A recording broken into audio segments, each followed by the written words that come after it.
주일은 이제 성령 강림 주일입니다. 성령 강림 주일이 되기 전에 우리 성령께서 하시는 일과 우리 기도에 대한 말씀을 같이 나누기로 합니다. 기도에 대한 얘기를 하면 제가 공부할 때 우리 구약학을 가르쳐 주셨던 교수님 그 따님 얘기가 항상 생각이 납니다. 미국이나 카나다에서 중고등학생 때 우리 한국 학생들이 운동을 굉장히 잘합니다. 농구도 잘하고 또 토론토나 캐나다에서는 아이스하키를 굉장히 잘해요. 몸도 빠르고 머리도 빠르고 재치도 있고. 근데 대학 갈 때쯤 되면 끝까지 하는 애들이 별로 없습니다. 왜냐하면 이제 요즘은 여자 아이스하키가 생겼지만 남자 아이스하키는 버디 트랙이 있거든요. 몸을 막 밀어붙이는데 다 튕겨나가요. 이제 다 크질 않아가지고 그래서 더 할 수가 없어요. 농구도 꽤 잘하는데 고등학교 1, 2학년쯤 되면서 키가 이게 안 되고 뼈대가 다른가 봐. 부딪히면 튕겨나가요. 그래서 이제 계속하는 학생이 없었는데 미국 교수님이 미국에서 유학을 하고 일하실 때 그 딸이 초등학교나 중학교 때 농구를 했어요. 그래서 이제 중요한 경기를 하면은 이제 주일이 아니면 이제 아빠가 가서 보시는데 때가 이제 기도를 하고 나간단 말이에요. 그래서 참 보기가 좋은 거야. 농구를 하고 시합하기 전에 기도를 하고 나가는데 근데 시합을 한참 보다 갑자기 그 생각이 들더라는 거예요. 제가 도대체 뭐라고 기도를 했을까? 그래서 한 번 불러서 물어봤대. 너 시합하기 전에 참 기도하니까 보기가 좋은데 뭐라고 기도했냐 했더니 우리 팀 이기게 해달라고 기도했다는 거예요. 목사님이 신학을 하시는 목사님인데 듣고 나니까 이해는 가지만 이 기도가 계속 이렇게 하면 문제가 있는 거야. 그래서 이제 그 딸을 놓고 얘기하는데 저쪽 팀에도 교회 다니는 애들이 꽤 있는데 걔네들은 뭐라고 기도했을 것 같으냐. 아주 이기게 해달라고 하지 않았겠냐. 그럼 하나님은 어느 편을 들지? 그러니까는 어린 마음에도 이게 좀 혼동이 온 거야. 나도 기도하고 저쪽도 기도하고 하나님은 누구 편을 드나? 그거예요. 그래서 이제 기도를 이제 그렇게 시작해서 애를 이제 가르쳤다고 그러시더라고요. 과연 이게 올바른 기도고 통상 우리가 알고 있는 기도가 이게 지금 바르게 하고 있는 기도인가 할 때마다 생각나는 그 교수님의 말씀입니다. 오늘 말씀 보면 성령께서 우리의 약함을 도우신다 했습니다. 제가 독일에 와서 보니까 처음 보니까 크게 다른 게 뭐냐면 한국에 제가 올 때만 해도 이렇게 소파 이런 게 별로 없었어요. 있긴 있어도 되게 바닥에 앉는 문화가 많았었죠. 안방이 뭐 거실도 되고 침실도 되고 다 되는 건데 소파가 다 있더라고요. 그것도 그때는 유행이 그 가죽 소파였어요. 그거 되게 비쌌는데 당장에 왔다 가는 사람이 그것까지 들고 가는 것도 봐서 소파까지 싣고 가더라고요. 근데 그 소파를 앉아보니까 보기와 달리 편하진 않아요. 왜 그런가 봤더니 한국형 소파하고 규격이 달라. 한국 사람들이 키는 뭐 그렇듯하지만 다리가 이게 무릎에서 엉치까지 짧거든요. 그러니까 독일 소파를 앉으면 다리가 떠. 근데 등까지 기대면 거의 반은 이렇게 누워요. 그러니 이게 불편하지. 근데 한국 소파는 이게 짧아요. 그래서 앉으면 등이 탁 닿는데 독일 소파를 앉으면 등을 대려고 그러면 이렇게 누워요. 그래갖고 한번 일어나려고 그러면 힘 좀 써야 돼. 끙 하고 일어나든지 옆으로 일어나든지. 젊은 사람들은 괜찮지만 나이 드신 분이 그 소파에 이렇게 한참 앉아있다 일어나려면 금세 못 일어나시잖아요. 그럼 이제 손을 잡아서 도와줄 수도 있고 그렇습니다. 성령께서 도우신다는 단어가 그런 단어입니다. 이렇게 도와서 일으켜주신다 이거예요. 요즘 이제 축구 때문에 다들 난리더라고요. 저는 뭐 올해는 축구하고 별 관계없이 살게 됐는데 그 축구하는 동안 지금 서울에서 손님 오셔서 모시고 한 2주를 다녀야 되니까 뭐 축구하는 동안 내내 다녀요. 못 다니는데 브라질에서는 뭐 반대하느라고 뭐 데모하고 끝까지 할지 모르겠다고 그러더라고요. 근데 축구도 보면은 왜 가만히 보니까 그런 게 있어. 이게 다 서로 경기를 상대방 팀끼리 경기는 하지만 사실 동업자잖아요. 다치면 안 되잖아요. 파울은 할 수 있지만 다치면 안 되잖아요. 그러니까 자기들도 파울을 해도 불문 요인이 있다고. 어디가 망가지게 파울하면 안 되는 거야. 그런 게 참 좋아요. 어쩔 수 없이 자기들이 뭐 막아야 되니까, 안 막으면 골이 들어가니까. 그래서 파울을 하긴 하지만, 그것도 룰이 있다고. 안 다치게 해야지. 여러분, 야구 하잖아요. 야구도 불문율이, 법은 없어. 완전 불문율이라는 게 있어요. 이번에 보니까 류현진이가 투수가 노히트 노런 할 뻔했더라. 퍼펙트 게임 할 뻔했는데 마지막에 그만 깨졌는데, 퍼펙트 게임 갈 때 절대로 번트 되면 안 돼요. 상대방 선수가 그걸 깨겠다고 번트를 대서 출루를 하게 되면 퍼펙트가 깨지거든요. 그 때문에 적이지만 이런 노히트 노런에 갈 때는 절대로 번트를 대지 말라. 이런 불문율이 30가지가 됩니다. 야구에서도. 법은 없지만 서로 적이지만 지켜줘야 될 거. 그러니까 나도 몰랐어요. 그냥 대여섯 가지가 했더니 30가지. 그 중에 하나가 노히트 노런 할 때 번트 대지 말아요. 실제로 한국에서 9회 말에 번트 돼갖고 노히트 노런 퍼펙트 때문에 깨진 적이 있어요. 욕 바가지로 먹었어. 룰도 모르는 놈이라고. 또 대놓고 출루하고 욕 먹었어요. 걔는 그래갖고. 그럼 뭐 자기네 팀이나 다른 팬들이나 다 욕했어. 저는 야구를 모르는 놈이라고. 축구도 보면 파울을 하지만 넘어졌잖아. 미안하잖아. 똑같은 업자들이고 언제 또 같은 팀에서 뛸지도 몰라. 이리저리 팔리다 보면. 그럼 자기가 파울을 넣으면 일으켜주더라고. 난 그게 멋있어. 나 한국에서 그런 걸 별로 못 봤거든. 맨날 싸우는 것만 같이. 그럼 다 일으켜주더라고요. 그럼 또 뭐 미안하다고 뭐 말을 안 나오지만 대충 그런 얘기일 거야. 그럼 이제 서로 다 이해하는 거니까. 이거 뭐 한 골이 들어가는 입장이니까 다리를 안 걸을 수가 없잖아. 그때 이렇게 다 일으켜주는 거. 그 도우심이에요, 그게. 성령께서 우리를 도우신다 할 때, 이렇게 넘어지거나 쓰러져서 일어나기가 힘든 사람을 이렇게 도와주는 거. 이거예요. 사람들이, 뭐, 자기들의 약한 부분들, 그런 것들을 보충하느라고 정말 많이 연구를 해서요. 동물보다 빨리 뛰려고 자동차 만들고, 새보다 빨리 날으려고 비행기 만들고, 물고기보다 빨리 가려고 잠수함 만들고, 배 만들고 다 했어요. 그래도 사람들에게 어쩔 수 없는 그런 약함이 있고 부족함이 있어요. 바로 그런 부분들입니다. 누가 뭐 이런 거 저런 거 다 채워놨고 뭐 기계적으로 뭐 다 만들어도 어쩔 수 없는 그런 약함이 있다고 하는 것이죠. 그래서 성령께서 우리의 약함을 도우신다고 하는 것은 어떤 인간적인 정신력을 돕는다는 게 아닙니다. 인간의 의지와 정신력과 이성과 체력을 돕는 것이 아니라 그 성령이 우리 안에 오셔서 같이 활동하시는 거예요. 왜 사소한 일들이나 물건을 발명하는 그런 정신세계를 의미하는 게 아닙니다. 또는 의지가 약한 것을 돕는다고 하는 그런 의미도 아닙니다. 그 성령이 우리 안에 오셔서 특별한 무슨 능력을 주는 것도 아니에요. 성령 하나님의 능력이거든요.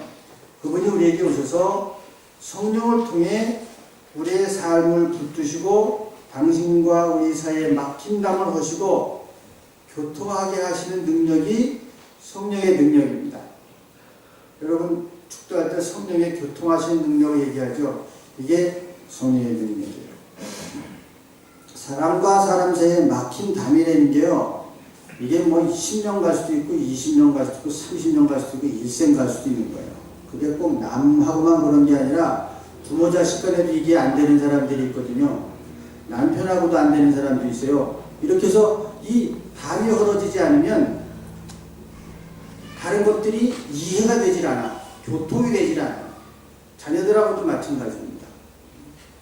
그래서 그 아버지나 가정에서 아주 참 어렵게 그 상처받고 자란 사람들이 이게 해결이 안 되면 나이가 들어서도 아버지하고 관계가, 특히 아들이 아버지하고 관계가 원활하지가 않아요. 그냥 뭐 대충 사회적인 관계만 유지가 되는 거죠.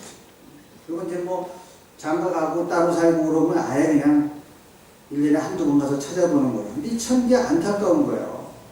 왜 부모 자식 관계가 그런 관계가 되어야 되냐. 물론 여러분들 다 마찬가지라면 젊을 때 어려울 때 막 자식 키우다 보면 실수도 많이 하고 애들한테 상처 줄 수도 있고 다 있어요. 완벽하게 세워지는 가정은 없어. 그런데 이게 극복이나 해결이 되지 않고 나중에 굳어져 버려서 담이 헐리질 않는 거예요. 너무 고민하지 마세요. 이런 것들을 담을 하시는 게 바로 성령의 교통하시는 능력입니다. 한 번쯤 참 미안하게 된다. 어렵지만 그 한마디에 담이 벌어질 수도 있어요. 성령께서 일하시고 성령께서 도우시면 그 한마디로 다 무너지고 다시 그리움과 사랑이 회복될 수도 있는 것이 이 관계거든요. 이 막힌 담을 퍼는 것이 성령의 능력입니다. 성령은 하늘의 어딘가에 도달할 수 없는 그런 곳에 손이 닿지 않는 곳에 계시는 것이 아니라 우리와 함께 가시고 우리와 함께 계시다고 하는 것입니다. 그게 바로 성령의 능력은 하나님의 능력인데 그 능력이 우리의 약함을 도우신다 이거예요. 바울이 고린도후서 12장 9절에서 말씀하신 것처럼 내 은혜가 내게 족하다. 내 능력은 약한 데서 완전하게 된다. 하나님의 능력은요, 강한 데서 완전해지는 것이 아니라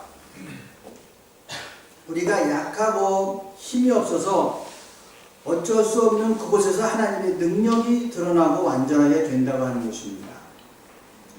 내가 부족하고 내가 모자라고 하는 약한 부분들을 너무 탓하고 한스러워하지 마십시오. 바로 그 약한 부분들을 드러내고 하나님의 성령의 능력을 구할 때 그분의 강함이 우리들의 약함과 우리의 상처된 부분에서 드러나시고 일하신다고 하는 것입니다. 그렇기 때문에 예수를 믿는 사람들은 자기의 죄된 것, 약한 것, 부족한 것 때문에 기죽을 거 없어요. 하나님은 그것을 통해서 더 당신의 강함을 드러내시고 더 뜨겁게 일하시기 때문입니다. 여러분 위인전을 한번 보세요. 위인전을 훑어보면요, 위대하게 사람들, 인간세에 귀한 일을 한 사람들이 이런 상처, 아픔을 심하게 겪지 않은 사람이 한 사람도 없습니다. 다 그걸 극복한 사람들이지 어릴 때부터 뭐 공부를 잘하고 귀한 집안에 자라서 부족한 거 없이 자라갖고 뭐 이래갖고 되는 사람이 없어요. 그런 사람들은 대개 다 이 오렌지족이라고 그래갖고 이 사람들로 빠지고 스포츠카를 몰고 다니지 위대한 일 하기는 어려워요. 아픔을 통해서 하나님께서 일하시고 강해지는 것이 때문에 그렇습니다. 다만 많은 사람들이 자기의 약함을 드러내지 않으려고 하고 인정하지 않으려고 한다고 하는 것입니다.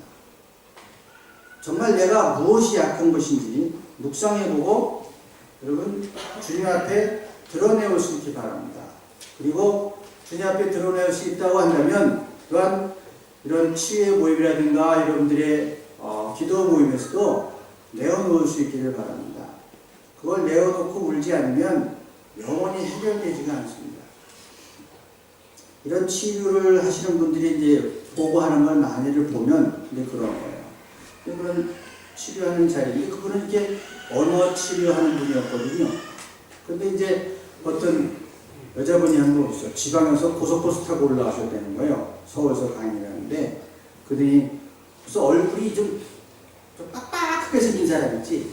또박또박 왔더니 저는 어디서 왔어요? 그래서 되게 빡빡하게 하네. 그랬더니 왜 오셨냐고 보니까 저는 선생님처럼 그 말을 좀 재밌게 했으면 좋겠어요. 그래서 그러는 거예요. 그래. 지금은 심리치료사예요.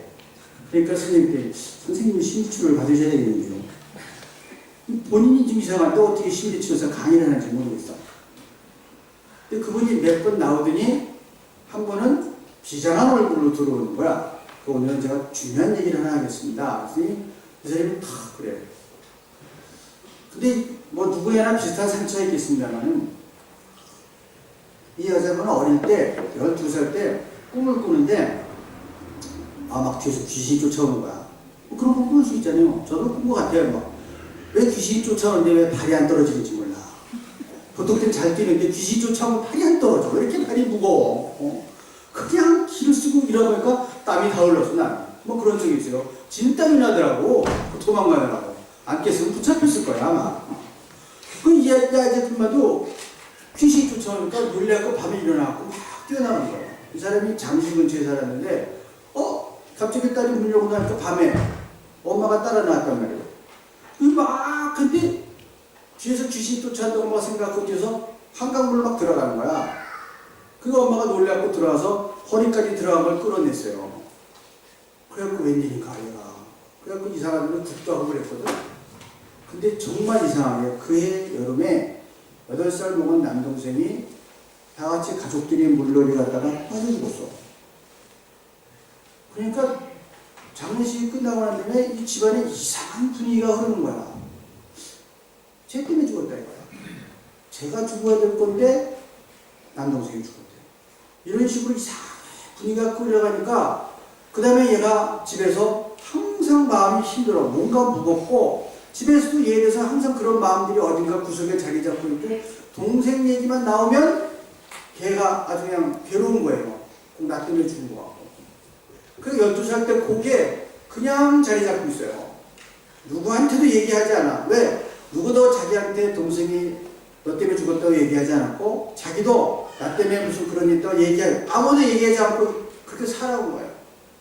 그래갖고 그냥 12살 때 그 자기 마음은 딱 굳어있는데 몸은 잘하고 지식은 잘하고 사회적인 역할만 잘했지 마음의 상태는 12살에 그대로 있는 거야.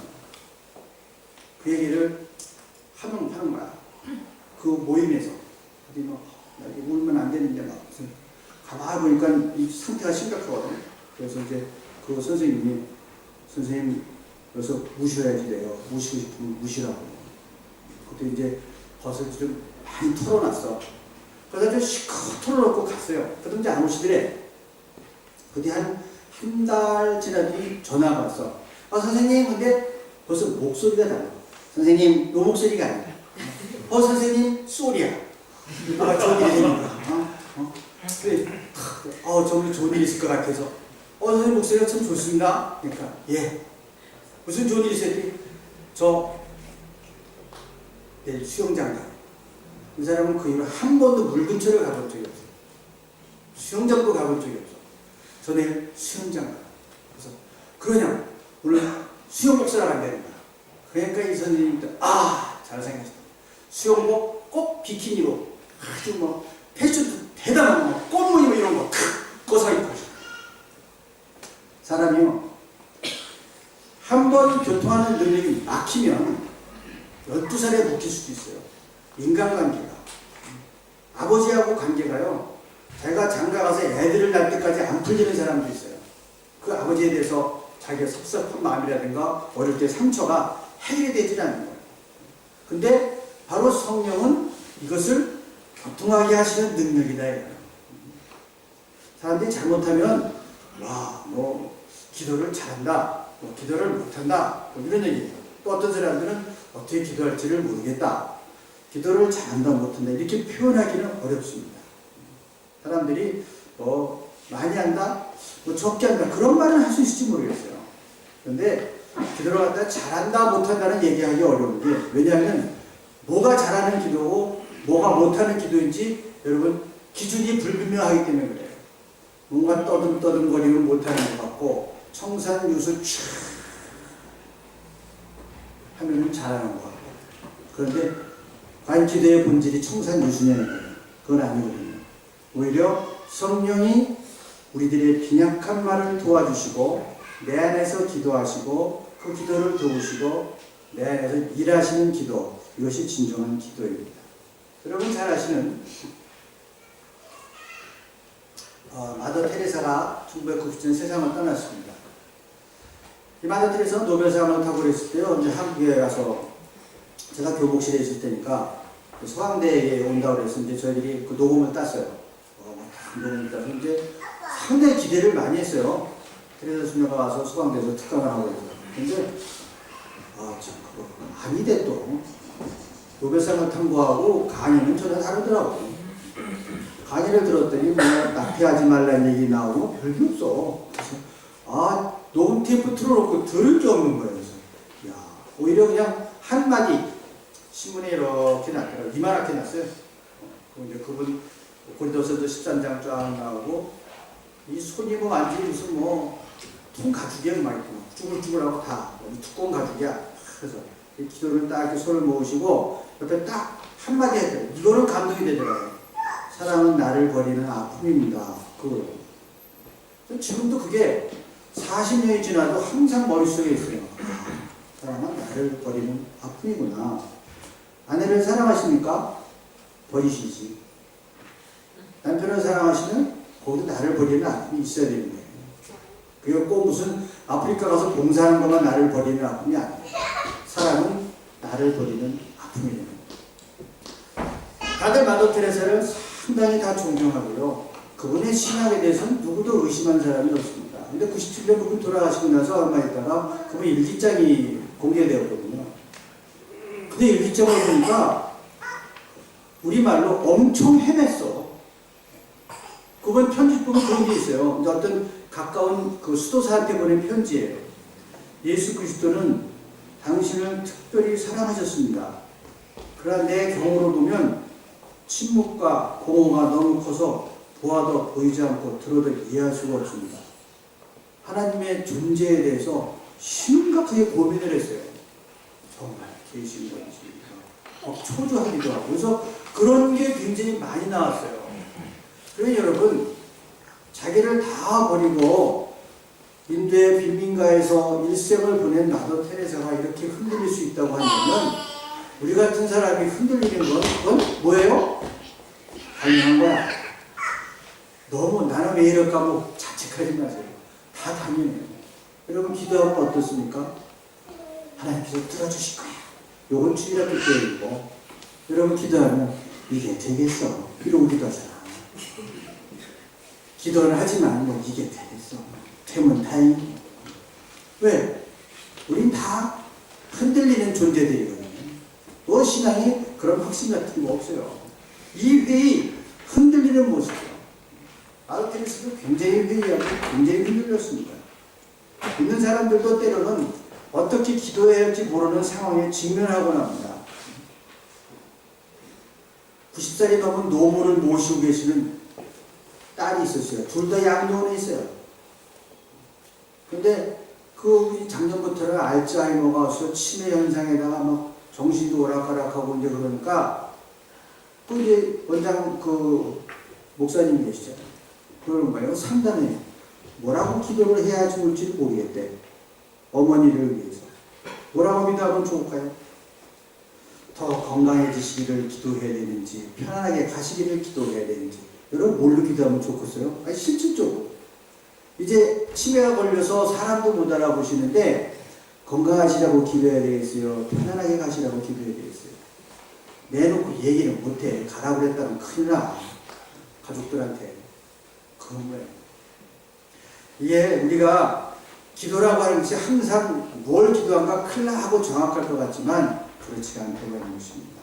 그래서 오늘 말씀을 보면 성령께서 친히 이루다 말할 수 없는 탄식으로 우리를 대신하여 간구하여 주십니다. 왜? 성령은 우리의 약함을 잘 아시고 우리를 위해서 대신해서 기도하실 때문에 그렇습니다. 로마서 8장에서는 그분의 사랑을 이렇게 확실하게 고백합니다. 누가 우리를 그리스도의 사랑에서 끊을 수 있겠습니까? 환난입니까? 곤고입니까? 박해입니까? 굶주림입니까? 헐벗음입니까? 유혹입니까? 또는 칼입니까? 우리를 주님의 사랑에서 끊을 수는 없습니다. 이 성령의 도우심이 하나님의 사랑을 위해서 우리를 전혀 다른 새로운 존재로 바꿔놓는 것입니다.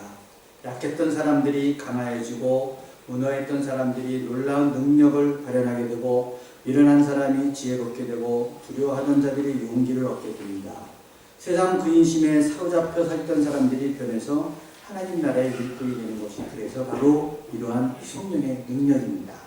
이사야서 시편 41편의 말씀처럼 두려워 말라 내가 너와 함께 함이니라 놀라지 말라 나는 네 하나님이 됨이니라 내가 너를 굳세게 하리라 참으로 너를 도와주리라 참으로 나의 의로운 오른손으로 너를 붙들리라. 이것이 바로 성령을 통해서 하나님께서 우리를 위해 일하시는 법입니다. 성령이 우리 안에 충만히 거하심으로 우리는 두려움과 공포를 벗어나서 강한 자가 되는 것입니다. 그래서 사도 바울이 내게 능력 주시는 자 안에서 내가 모든 것을 할 수 있다 그랬습니다. 그런데 사람들이 오늘날 이 개인 기도가 자꾸 줄어들고 사라들고 능력이 없어집니다. 왜 점점 사람들이 무기력해지고 생기를 잃어가고 있는가? 그러면서도 왜 기도하려고 하지 않는가? 거기에 우리들의 신앙적인 고뇌, 실존적인 고뇌가 있습니다. 그런 얘기를 해요. 저도 기도하고 싶습니다. 그런데 기도가 잘 안 됩니다. 이게 가장 솔직한 대답일 것입니다. 아무리 기도해도 목소리를 높여서 기도하면 할수록 하나님이 내 기도에 응답하시지 않을 뿐만 아니라 자꾸 나로부터 멀어져 가고 있는 듯한 공허감을 느낍니다. 이게 솔직한 고백들입니다. 여기에 바로 기도의 역설이 있습니다. 내 건강을 위해서 기도하고 또 미래를 위해 중보하고 사회와 민족을 위해서 예언자적인 기도를 드리는 동안 우리는 그 기도의 응답을 내가 쟁취하거나 소유할 수 없다고 하는 그런 깊은 한계에 부딪힙니다. 내가 쟁취할 수 있는 게 아니지 않습니까? 건강도 그렇고 또 사회와 민족을 위한 기도도 마찬가지입니다. 우리가 기도는 하지만 그 응답은 우리의 것이 아니라는 데서 우리는 궁극적으로 기도해야 하는 이유도 기도의 언어도 기도의 표현도 흔들려 버리고 맙니다. 이건 우리만의 경험이 아닙니다. 사도 바울도 똑같은 얘기를 했어요. 우리는 어떻게 기도해야 할지 알지도 못하지만, 이게 바울이 우리는 분명히 복수를 썼습니다. 우리는 어떻게 기도해야 할지도 알지 못하지만 이 구절로 표현하고 있습니다. 실제로 이것이 인간의 기도의 어려운 점입니다. 어떻게 해야 할지 아직 모르는 것입니다. 결국 인간은 자기 생각 갖고서는 기도가 불가능하다고 하는 것이죠. 스스로는 기도할 수 없는 존재라고 하는 것입니다. 여러분, 이 얘기를 들으면서 기분이 어떠세요? 절망입니까? 좌절입니까? 저는 오히려 다행이다 싶더라고요. 나만 그런 게 아니구나. 바울도 그랬네. 기도가 잘 안 되는 겁니다. 그래서 고민에다가 이 말씀을 만들어요. 자기가 애씀으로 기도가 안 되는 것은 이제 참으로 기도의 단계에 한 걸음 가까이 왔다는 말입니다. 기도를 못한다는 게 아니라 참된 기도에 문턱이 왔다는 게 바로 이 상태입니다. 자기 기도에 절망을 경험한 자가 진짜 기도를 할 수 있습니다. 야, 이건 내가 한다고 내가 쟁취할 수 있는 게 아니구나. 인간적으로 불가능한 기도가 다시 가능해질 수 있는 것은 내가 다시 기도할 수 있는 길이 어떻게 열리는가 하면 이게 기도의 신비를 여는 마지막 질문입니다. 내가 기도할 수 없다는 절망을 경험하는 바로 그 자리에 진짜 기도가 가능해진다고 하는 것입니다. 이게 올바른 본문의 의미입니다. 26절 보면 우리는 어떻게 기도해야 할지도 알지 못하지만 성령께서 친히 이르다 말할 수 없는 탄식으로 우리를 대신하여 간구하여 주십니다. 무슨 말인가 하면 내 생각, 내 소견으로 기도하는 자세를 버리고 성령께서 친히 간구하시도록 자신을 비우는 데서 참 기도가 시작된다고 하는 겁니다. 내가 기도를 주문처럼 총알같이 쏘아댄다고 해서 그것이 기도가 이루어진다는 보장이 없어요. 기도의 결과를 쟁취할 수 있는 가능성도 없어요. 그래서 거기서 참 절망하면서 내 기도하는 자리를 비우는 데서부터 참 기도가 시작된다고 하는 것입니다. 우리는 기도할 수 없지만 우리 속에서 대신 기도해 주시는 성령이 계시다. 이걸 붙들고 기도하는 것입니다. 성령께서 친히 간구하시도록 자기를 비워야 되는 시간이 있습니다.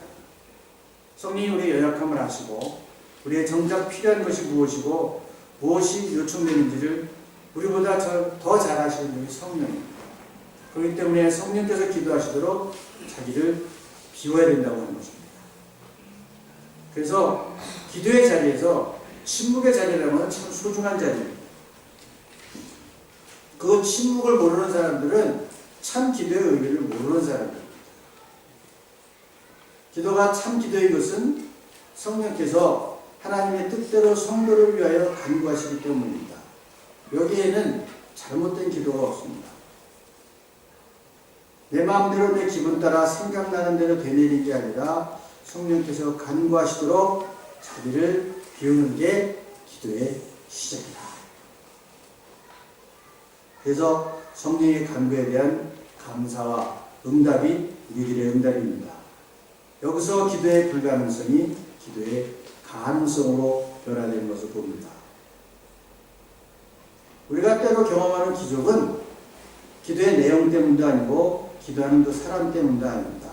그것은 우리 속에서 우리를 대신해서 간구하시는 성령의 요청에 대한 하나님의 선물입니다. 그렇기 때문에 우리는 자라날 것이 없다. 아, 내가 기도해서 얻었다. 자라날 것이 없다. 처음부터 끝까지 다 삼일째 하나님께서 인생들에게 베푸시는 은총입니다. 그래서 28절 말씀을 보면 하나님을 사랑하는 사람들 곧 하나님의 뜻대로 부르심을 받은 사람들에게는 모든 일이 협력해서 선을 이룬다. 그 얘기입니다. 그러니까 우리에게 필요한 한 가지는 하나님을 사랑하는 것입니다.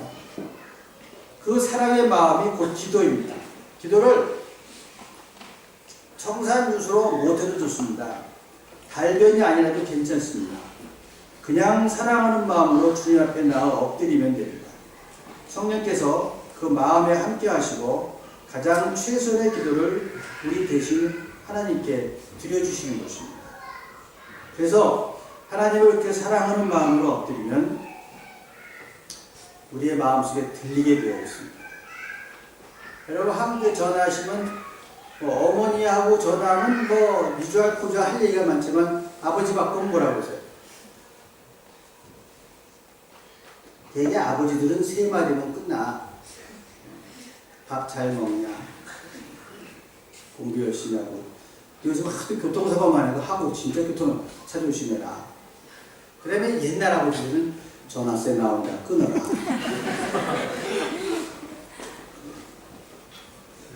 아주 루틴에 논디부터 돌아가야 그냥 거짓말하고 똑같습니다.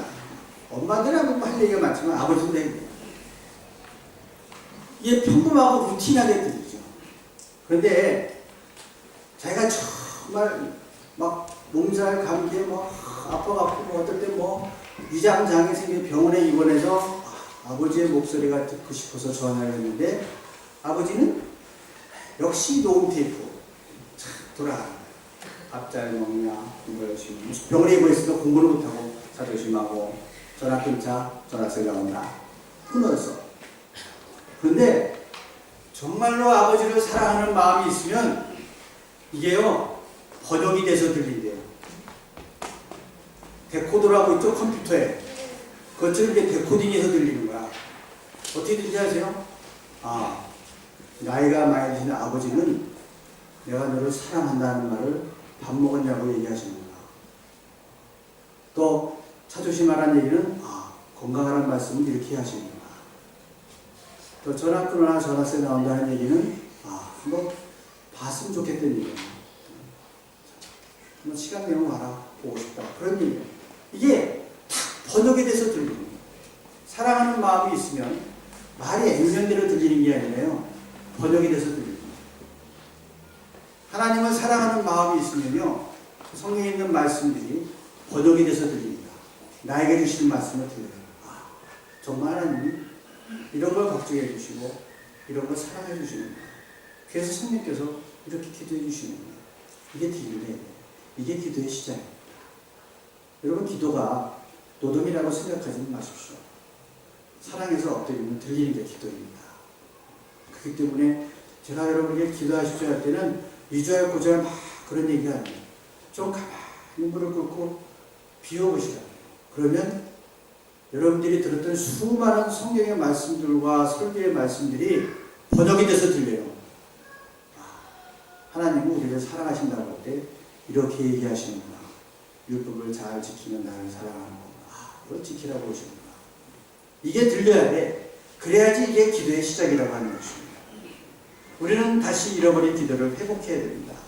기도가 회복되는 자리는 역설적이게도 나 스스로 기도할 수 없음을 자각하는 그 자리가 바로 기도가 회복되는 자리입니다. 스스로 기도가 안 되는 그 포기하는 자리가 바로 기도가 회복되는 자리입니다. 하나님을 사랑하는 마음으로 성령께 자기를 비우며 내어놓을 때 바로 거기서 참 기도가 회복되고 하나님께서 베푸시는 온갖 좋은 것들이 우리 생에 찾아오는 것입니다. 성령 강림들을 준비하면서 여러분이 성령의 교통하심과 역사하심과 내 안에 계심을 다시 한번 느끼고 확인하고 기도 안에서 찾아가는 그런 주일이 되시기를 바랍니다. 그래서 성령의 도우심을 힘입어서 기도하는 인생들에게 하나님께서 모든 것을 합력하여 서로 이끌어주시는 여러분들의 삶들이 되시기를 주님의 이름으로 간절히 축원합니다. 기도하시겠습니다. 자비하신 아버지 하나님, 때로는 흐트러진 기도, 하나님 마음을 어수선하게 하던 저희들이